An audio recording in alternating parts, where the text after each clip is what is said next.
What's a childhood mystery you finally solved years later? I solved one for my father, and I'm still not sure I should have. My grandfather Wendell had a woodshop in a detached garage behind our house. He built furniture in there 40 years. When he died the winter I turned 11, my dad locked the door, and that was that. He didn't sell anything. He didn't clean it out. He just stopped going in. For 6 years that shop sat with a padlock on it and a coffee cup still on the bench. I was 13 when I found out my grandmother's spare key was sitting in a jar of buttons in our hall closet. I started going out there at night, not to mess around. I wanted to build things, and there was a full shop 40 feet from my window going to rust. The rule was that nobody went in that building, and it was never spoken out loud, which made it heavier than a rule that was, so I got good at it. I waited until 11:30, never the overheads, only the bench lamp with a shop rag over it. I put every tool back on its silhouette on the pegboard, because Grandpa had traced them all in marker. I swept. I learned which board on the back step creaked and stepped over it. For 4 years I built things out there. A jewelry box, a bench my mother still thinks came from a store in Marquette, 2 guitars, 1 unplayable which I still own, but you can't be perfect, and I wasn't. Sawdust in places I missed. A chisel I sharpened because it was dull, which meant it was suddenly sharper than my father remembered. Scraps in the burn barrel. Once I left the shop stove warm and my dad went out the next morning for a rake. He never accused me of anything. That's the part that gets me. It never once occurred to him. He decided it was his father. I found this out in pieces over years. He'd mention it the way you mention weather. The shop was swept again. The chisels were staying sharp. Somebody kept moving the radio off his station. My mother would say, and let it go. The worst one happened when I was 15. I was out there past 2 in the morning when I heard the back door of the house. I got the lamp off and folded myself into the gap behind the lumber rack,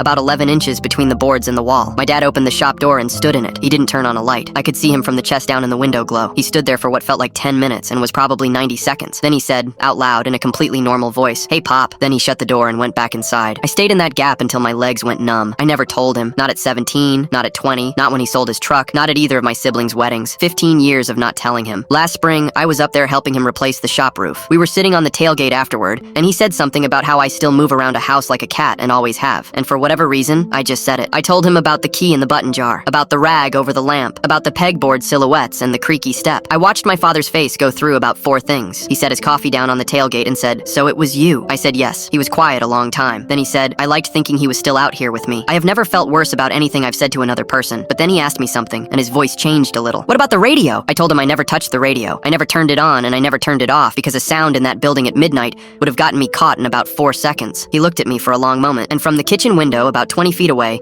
my mother, who had been listening to the entire thing and neither of us knew it, said, "That was me." We both turned around. She said that for years after Wendell died, she'd go out in the afternoons while Dad was at work. She'd put the radio on his station, sit in his chair maybe 20 minutes, then turn it off and go back in. She said she never told him because she didn't think he could handle somebody else being in there. My dad sat on that tailgate and laughed until he had to wipe his face, and I honestly could not tell you which thing he was actually doing. The shop's open now. He works out there most Saturdays, and he's teaching my daughter to sand. He still leaves the radio on Wendell's station. He says it's habit. I don't believe him, and I've never once said so.